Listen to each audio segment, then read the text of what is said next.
of those drones over New Jersey. What's behind all of that? Nothing nefarious, apparently. But they're checking it all out. I think it's just one. There's a lot of drones authorized up there. I think one started and they all got it. Everybody's wanting to get in the deal. But we're following it closely. So far, no sense of danger. And that was President Biden commenting last night on the drones flying over the Northeast. His administration claiming that out of the 5,000-plus sightings, fewer than 100 deserved an investigation, and that none present a national security or public safety risk. What about those 100 that need an investigation? House Foreign Affairs Committee Chairman Michael McCaul said yesterday he believes a major American adversary is behind them. Watch. My judgment, based on my experience, is that those that are over our military sites are adversarial and most likely are coming from the People's Republic of China. Communist China is very good at this stuff. And we know they bought land around military bases. This would be very consistent with their policy over the last couple of years.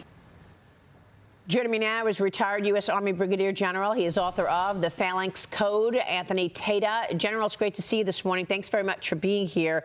Your reaction to what you heard from the Chairman of Foreign Affairs, Mike McCaul. Good morning, Maria. Well, I think Chairman McCall's a smart guy, and when you look at the possibilities out there, they could be an adversarial set of drones out there. They could be U.S. government drones, as we've heard, sniffing, so to speak, for radiation, and they could be, something otherworldly. So let's discount that and look at the two main possibilities. And I think there's probably a little bit of both going on, and 100 drone sightings that have to be investigated as a president. So that's a lot of drones. That's a lot of, remember the balloon incident where they weren't forthright with us about that. And you've got Picatinny Arsenal there in New Jersey, where we manufacture and store ammunition and rocket-assisted projectiles and that kind of thing that we've been providing to Ukraine. And so, there's a third possibility here that Russia could be involved with this as well.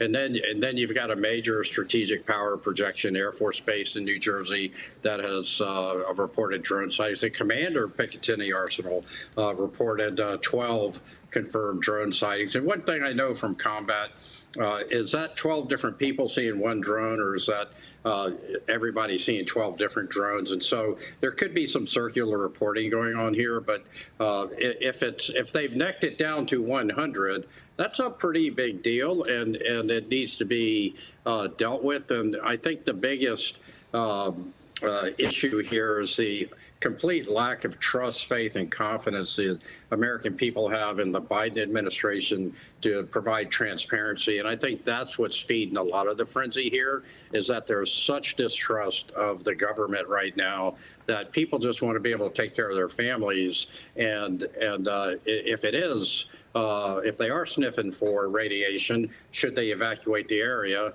And if they are Chinese drones, are they weaponized, and can they cause us harm? And there's no straight answer right now from the administration. That's right. And I've been trying to get to the answer of, are we still buying drones from China? Are we buying drones and using drones from DJI, which is a Chinese company, and using them in the military? Now, this week, Ellen Lord from the Silicon Valley Defense Capital Board told us, no, we're not doing that anymore. But I spoke with the ranking member of the China Select Committee, and I asked him straight away about this, and he said, we are. I said, why are we buying drones from China? And here's what he said. Watch. Because they're cheap. But the problem is, you are basically sacrificing our national security in the name of buying more inexpensive drones. And in the process, you're preventing a domestic drone industry from getting stood up. And so what we're saying is, no, you cannot use tax dollars to buy this stuff. And we are incentivizing American drone manufacturers to make more, so that there are more trusted partners making these drones that law enforcement or others can buy.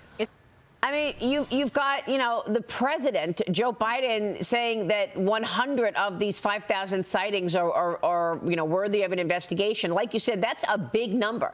And we are still trying to get to the bottom of why we buy drones from our number one adversary. The government is very cavalier about these drones up in the sky. How should we be feeling about this? Give us your assessment. Well, they're cavalier about everything, and I think that's part of the problem.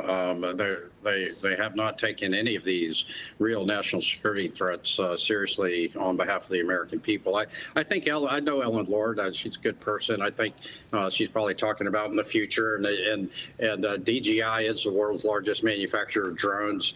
They are cheap. The real issue is what the congressman was talking about at the end there, is that right now we don't have the scale to manufacture enough U.S. made in America drones to service all of the drone demand. And we should absolutely shut down any DJI, any Chinese made, any foreign-made drones coming in to any kind of defense base or law enforcement base here in the United States, and incentivize American manufacturers of drones. As part of my business, what I do, and I know for a fact that we don't have the ability to scale right now to meet the demand, and that needs to change very quickly. Yeah, it's a great point. Jonathan Fahey is with us this morning. Yep. General Tata, you mentioned sort of the distrust of the government on this issue, and I think a lot of that is based on sort of the ineptitude and confusion the Biden administration is putting out there. And it also seems like we're at sort of this pre-9/11 mindset where we have the state and federal government isn't really talking to each other. And on one hand, they're saying there's nothing to worry about. The other hand, they're saying call the FBI. So my question is, should there be an agency or a point agency that should not only be on top of this issue as the lead, but also communicating this to reassure the American public when there is nothing to worry about, that there is in fact nothing to worry about and they can believe it? Yeah. Hey, Jonathan. Great to see you. Absolutely. It's called the Department of Homeland Security. This is a Homeland Security issue. They're supposed to, and the Federal Bureau of Investigation should be working in an interagency way here. If we've got 100 drones that the president has said, yeah, we got to think about those. You just had the FBI director resign during the presidential transition. That tells you that this guy, Ray, was more about himself than making sure the nation is secure at the most vulnerable time of any country's period, because when you're transitioning from one government to the next, or whether it's a rifle platoon in combat, the enemy always probes the wire, so to speak. And so that's probably what's happening here, is that we've got these Chinese drones, perhaps, that are looking for areas that they can attack. And Homeland Security is responsible. FBI is responsible. Nobody trusts Mayorkas. He's probably the biggest failure as a secretary in history, perhaps. And so I think DHS and FBI are supposed to be doing this, and DHS would have agency lead, and they're really just doing what they've always done for the last 4 years. Yeah, and nothing. Well, thank you for that question, Jonathan. And I guess you've spoken with the general before, haven't you, Jonathan? You guys are related. Let me switch gears and ask you about Israeli President Herzog, General. His meeting with President-elect Donald Trump, Special Envoy for Hostage Affairs, Adam Boehler. This happening today. Boehler also met with Israeli Prime Minister Benjamin Netanyahu earlier this week as negotiations ramp up to reach a ceasefire and secure the release of hostages. Do you believe this is possible? Reuters reported a deal could be signed in the coming days, with talks in Cairo making progress. We know what President Trump has been saying, that we want a deal even before he gets in office. Your thoughts? Yeah, I know Adam. He's a great guy. He's the right guy to be doing this. He's very close with the president. And I think that, President Trump is doing what he always does, makes good on his word. He's trying to deliver on a campaign promise. The shackles are off this guy, right? The president. And he is just, when in charge, be in charge. And so nobody else is acting like they're in charge. So President Trump is trying to negotiate this deal so that these hostages who have been suffering for so long can be released now or January 21st, whatever, Reagan-esque type of thing with the Iran hostages in Tehran way back in 1980. All right, we will leave it there. General, always a pleasure. Thanks so much for all of your insights on all of this. Thank you, sir. Thanks, team. General Anthony Tata.